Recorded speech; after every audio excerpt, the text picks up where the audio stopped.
ఇది ఒక ఇష్యూ కూడా ఒక్కసారి ప్రభుత్వాలు చెక్ చేసుకోండి. మూడోది, మహారాష్ట్రకు చెందినటువంటి ఓట్ ఫర్ డెమోక్రసీ అనేది ఒక రిపోర్ట్ ఇచ్చింది.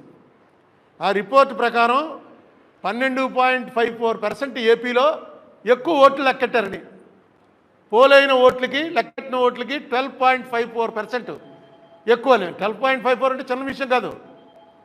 అలాగే పక్కనున్న ఒరిస్సాలో 12.48 ఎక్కువ లెక్కెట్టారు అని అతను ఒక పెద్ద లిస్ట్ ఇచ్చారు. వాడి ఎవరి ఓట్ ఫర్ డెమోక్రసీ ఇది ఫుల్ సర్క్యులేట్ అవుతుంది.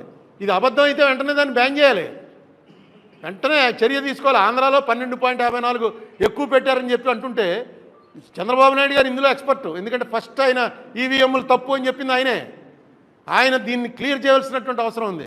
లేదా ఓట్ ఫర్ డెమోక్రసీ వాడు బోగస్ వాడు ఉత్తినే ఏవో పెడుతూ ఉంటాడు. నేను చూశాను వాళ్ళ పేర్లు, అందులో ఎవరెవరు ఉన్నారని.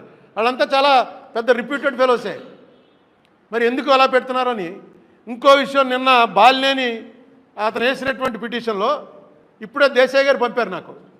దేశాయ్ గారు పంపిన దాని ప్రకారం చీఫ్ ఎలక్టోరల్ ఆఫీస్ మీనా గారు 26/6/2024 నాడు ఒకటి ఇచ్చారు. అది అందరికీ కూడా తిరుగుతోంది, మీకు కావాలంటే పెడతాను నేను.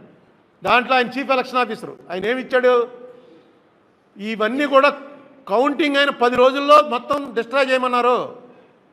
అప్పుడే 20 రోజులు అయింది, 26వ తారీఖుని ఇచ్చాడు ఆయన. అప్పుడే 20 రోజులు అయింది, ఇంకా ఎందుకు డిస్ట్రాయ్ చేయలేదు, వెంటనే అన్నీ డిస్ట్రాయ్ చేయండి అని చెప్పి ఆయన ఇచ్చాడు.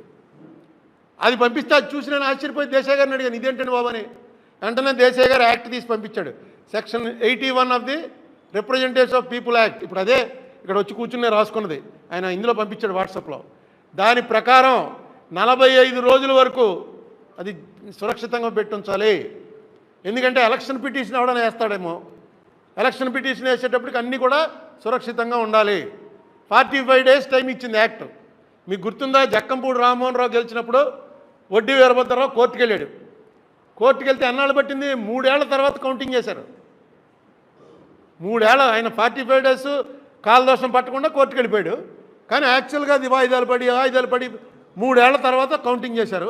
చేస్తే 650-700 ఓట్లతో నెగ్గాడరా రామ్మోహన్ రావు అనుకున్నది 200-250 ఓట్లు కాదు, తప్పు, ఇతను నెగ్గింది 340 ఓట్లతోటే వచ్చింది జడ్జిమెంట్.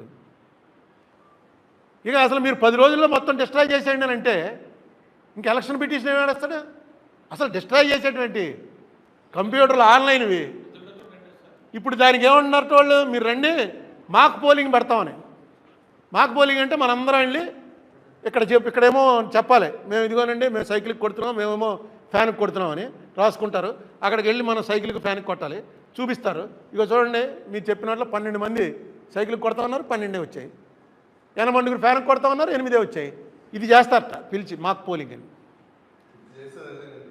ఇప్పుడు మాక్ పోలింగ్ అంటే అది ఇంకేముంది, మాక్ పోలింగ్ ఎవరికి కావాలండి, ఆవేళ పోలింగ్ అయింది కావాలి. కానీ ఆ చిన్న స్లిప్పులు వస్తాయి. ఆ స్లిప్పులు ఎందుకు, ఇలాంటి కంటింజెన్సీకే, ఇలాంటిది ఏమైనా వచ్చినప్పుడు స్లిప్పులు ఎక్కడానికి.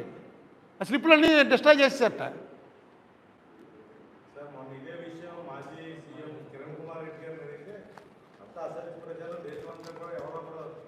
అదే ఇదంతా అసత్య ప్రచారం అని చెప్పవలసింది ఎవరంటే, దీని మీద ఎక్స్పర్టీజ్ ఉన్నటువంటి చంద్రబాబు నాయుడు గారి కెపాసిటీ ఉంది.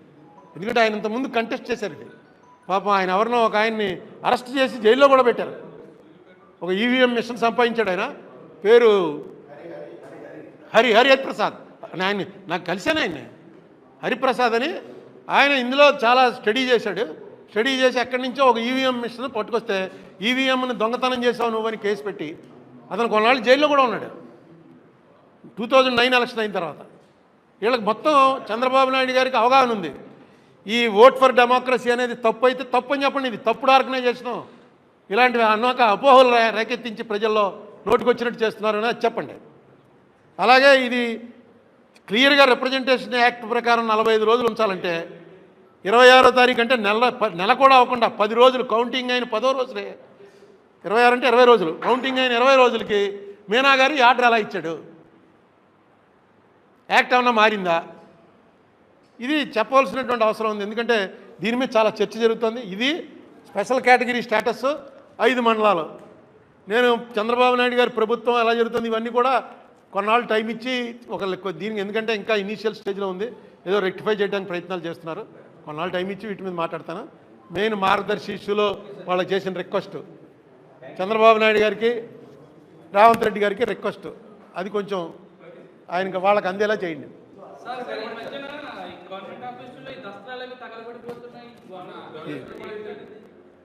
ఇదేదో కొత్త పెచ్చగోలేదు, ఆయన ఎప్పుడు వినలేదు. మరి దస్త్రాలు తగలబెట్టేయడం అది అని, అసలు దస్త్రాలు ఏమి ఉంచట్లేదు, అన్నీ కూడా కంప్యూటర్లో లోడ్ చేసేస్తున్నారు. ఇప్పుడు చంద్రబాబు నాయుడు గారు వచ్చాక తగలబెట్టారు కదా, అంతకుముందు ఏదో కోర్టులో తగలబెట్టేశారన్నారు, కోర్టులో దస్త్రాలు ఈ నెల్లూరులో. ఇప్పుడేమో చంద్రబాబు నాయుడు గారు వచ్చాక యాక్షన్ తీసుకుంటారు, తీసుకోమనండి. తప్పు ఏ కాగితం తగలేయకూడదని అంటే రూల్ ఏమంటుంది, లేకపోతే తగలేసే టైం వచ్చినప్పుడు ఏదో ఈ పద్ధతి ప్రకారం ఇంతమంది ఉండి తగలేయాలి, చూపించాలి అని. తగలేకపోతే వాళ్ళు తగలడిపోతారు అక్కడ. ఇప్పటికే ఆ వీటిలో పోలీస్ స్టేషన్లోకి వెళ్ళామనుకోండి, అంత వాసన వచ్చేస్తుంటుంది. ఏంటో వాసన అంటే పేపర్ల వాసన. అన్ని పేపర్లు పెట్టుకుని ఉంటారు వాళ్ళు, పాతవి కొత్తవి చెదలు పట్టేసి. ఎందుకు ఇలాంటి చెదలు పట్టేసి తీసేయచ్చు కదండి, రేపు ఎవడో వచ్చి అడుగుతాడండి, బాబు ఆ కేసు తీసుకురా అంటాడు. చెదపట్టేసిందండి అప్పుడు చూపిస్తే సరిపోద్ది అని చెప్పి. ఇవన్నీ ఏంటి నాకు కొత్త విషయాలు, ఇవన్నీ ఎక్కడా నేను వినలేదు ఇంతకుముందు.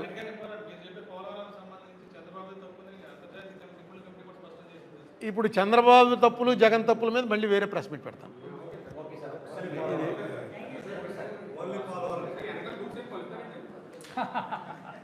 అంతే, ఈ కేసు అయిపోయిన తర్వాత పంచడం, లేకపోతే పెడతకని పప్పు చేసేవాళ్ళకి ఇవ్వడం.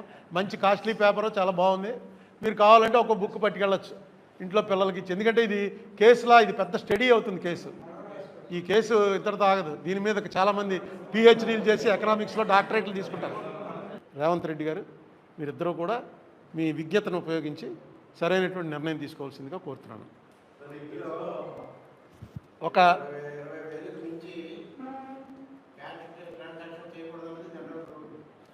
అసలు ఆ రూల్స్ ఏవి మార్గదర్శికి వర్తించవు. ఉన్నాయి, అదే చెప్తున్నాను. ఆ రూల్స్ ఏవి కూడా వర్తించకుండానే నడిపారు. ఆయన అనేది వాళ్ళకున్న ఒకే ఒక డిఫెన్స్ ఏంటంటే, మేము ఎవరికి ఎగ్గొట్టామని చెప్పండి అంటారు. కానీ చట్టాలు చేసేది రామోజీరావు గారి కోసం చేయరు, ఎవడో చేయకూడదు. ఈయన వాడుకుని మొత్తం అన్ని చోట్ల మోసాలు జరుగుతున్నాయి. ఎవరిని ఏమీ చేయలేరు వీళ్ళు. ఎందుకంటే ఆయన కేసు ఏంటండి అని, ఐటీ యాక్టు, ఈడీ రావాలి ఇందులోకి. ఈడీ వస్తుంది ఇందులోకి, గ్యారంటీగా ఈడీ వస్తుంది. ఈడీ రావడానికి అన్ని ఇంగ్రీడియంట్స్ ఉన్నాయి ఇందులో. ఖచ్చితంగా ఈడీ ఫోకస్లో రావాల్సిందే. ఆ జగన్ టైంలో పెట్టినట్టు కూడా నాకు అనుమానం. ఈడీ దగ్గరికి కూడా ఏదో పెట్టారు, అయితే పలుకుబడి సరిపోలేదు. ఇప్పుడు మోడీ గారు ఇవన్నీ కాదు గురు, రిజర్వ్ బ్యాంక్ ఇచ్చిన తర్వాత, రిజర్వ్ బ్యాంక్ ఒకటి డెఫినెట్గా సుప్రీంకోర్టు, రిజర్వ్ బ్యాంకు, ఈ మధ్య ఎలక్షన్ కమిషన్ కొంచెం పొల్యూట్ అయింది. కానీ ఇవన్నీ కూడా కొన్ని organisations above politicians and above politics. ఎందుకంటే అక్కడ రూల్స్ అలా ఫ్రేమ్ అయి ఉన్నాయి, వాటి ప్రకారమే చెప్పాలి.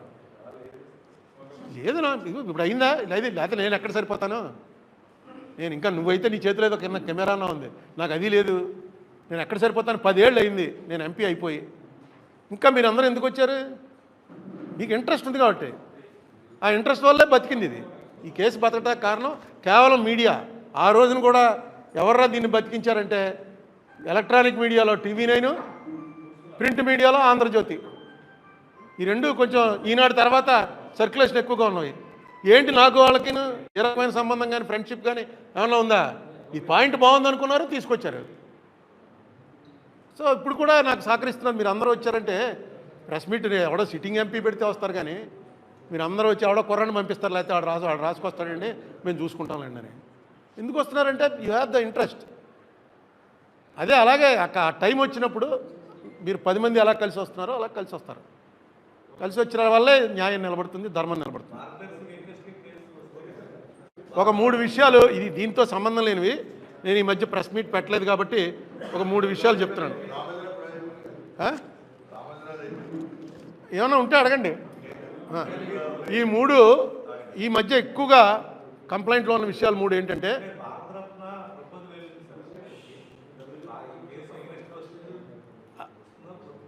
ఈ భారతరత్న ప్రపోజల్ స్టేజ్ మీద చెప్పడమే, కానీ దానికి ఏదో ప్రొసీజర్ ఉంటుంది. దానికి దీనికి నాకు తెలీదు. ఎనీవే అవ్వచ్చు. అంటే నేను పద్మవిభూషణ్ అప్పుడే కోర్టులో అంతా రెడీ అయి ఉన్నప్పుడు మా మదర్ పోయింది, నేను వెళ్ళలేకపోయాను. అప్పుడు ఈ ఆన్లైన్ ఉంటే వెళ్దును, ఆన్లైన్ అప్పటికి లేదు, కరోనా వచ్చిన తర్వాత వచ్చింది. మనం ఇక్కడ ప్రెస్ మీట్ పెట్టి అడిగాం కూడా, అన్నీ చూపించండి, ప్రజలు చూస్తారు. గుర్తుందా నీకు? ఇంపార్టెంట్ కేసులు చూపించండి అని. ఈవేళ సుప్రీంకోర్టులో నేను వేసిన ఏపీ రీఆర్గనైజేషన్ కేసు ఉంది. ఇప్పుడు వెళ్ళి మళ్ళీ ఆన్లైన్లో కూర్చోవాలి. ఈవేళ ముఖ్యంగా అందులో వాళ్ళు తెలంగాణ వాళ్ళు మూవ్ చేసిపోయేది ఏంటంటే 5 మండలాలు ఏవైతే మనకి తెలంగాణ నుంచి పోలవరం ప్రాజెక్ట్ నిమిత్తం ఇచ్చారో ఆ 5 మండలాలు మాకు వెనక్కి ఇచ్చేయండి అని చెప్పి వాళ్ళు నేను ఉన్నప్పుడు ఒకసారి వచ్చి వాదించారు. ఆ వాదించిన మీ